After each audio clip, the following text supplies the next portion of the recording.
Assalamualaikum warahmatullahi wabarakatuh. Selamat pagi anak-anak semuanya. Apa kabarnya? Pada pagi hari ini kembali kita akan lanjutkan materi pembelajaran kita ke tema 3, subtema 3, pembelajaran 4. Untuk itu, sebelum mulai belajar, persiapkan buku kalian supaya kalian bisa mengikuti pembelajaran dengan baik. Tujuan pembelajaran yang akan kita capai adalah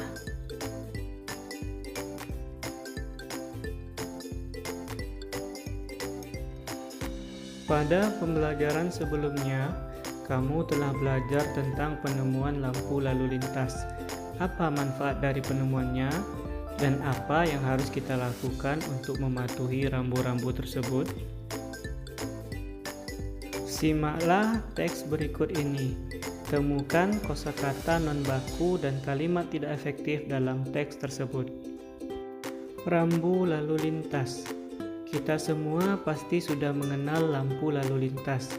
Kita sering melihat lampu lalu lintas di perempatan atau persimpangan jalan.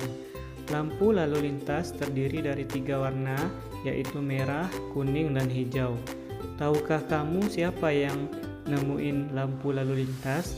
Dia adalah Gareth Augustus Morgan, seorang warga Amerika berkulit hitam yang peduli dengan keselamatan orang lain.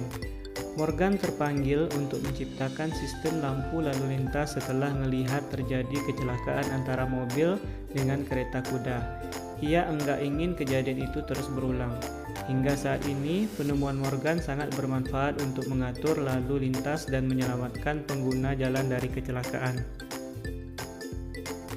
Tulislah kosakata non-baku dan kalimat tidak efektif yang kamu temukan ke dalam tabel berikut ini.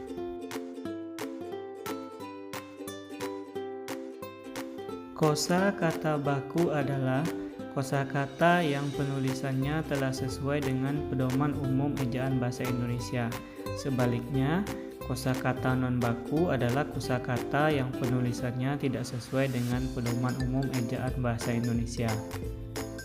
Kapan kita menggunakan kosakata baku? Kita menggunakan kosakata baku yaitu pada saat menulis surat resmi, kemudian ketika kita berpidato di acara formal, dan saat kita menulis atau menyusun karya ilmiah. Mengapa kita menggunakan kosakata baku? Karena kata baku tidak terpengaruh bahasa lain atau bahasa pergaulan suatu daerah, sehingga mudah dimengerti semua orang. Selain itu, untuk menjunjung tinggi bahasa Indonesia.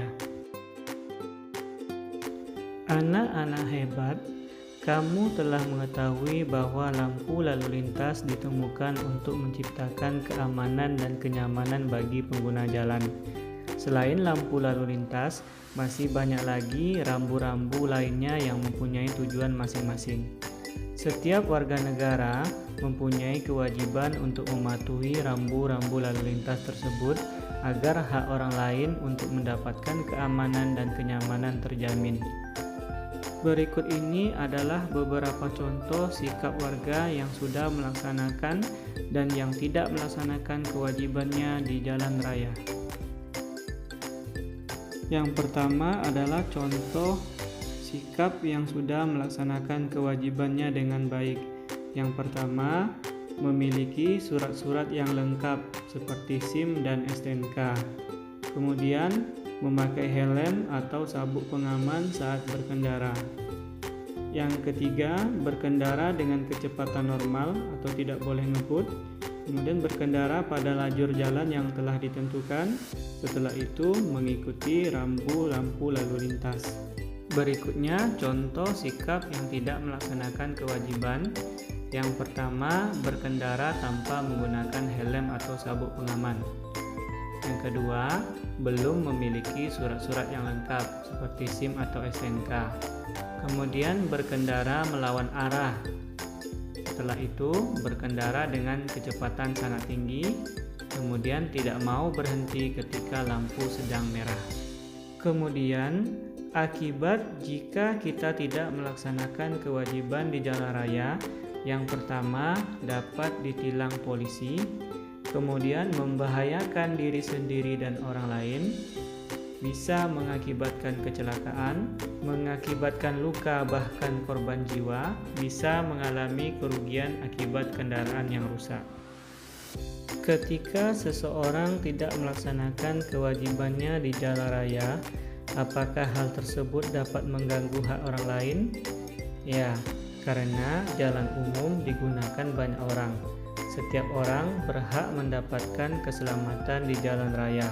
Hal ini dapat terwujud jika setiap orang melaksanakan kewajibannya. Selain lampu lalu lintas, terdapat juga rambu-rambu lalu lintas lainnya. Amati rambu-rambu berikut. Setelah mengamati rambu-rambu tersebut, jawablah pertanyaan-pertanyaan berikut ini. Sekarang, bagaimana dengan kamu?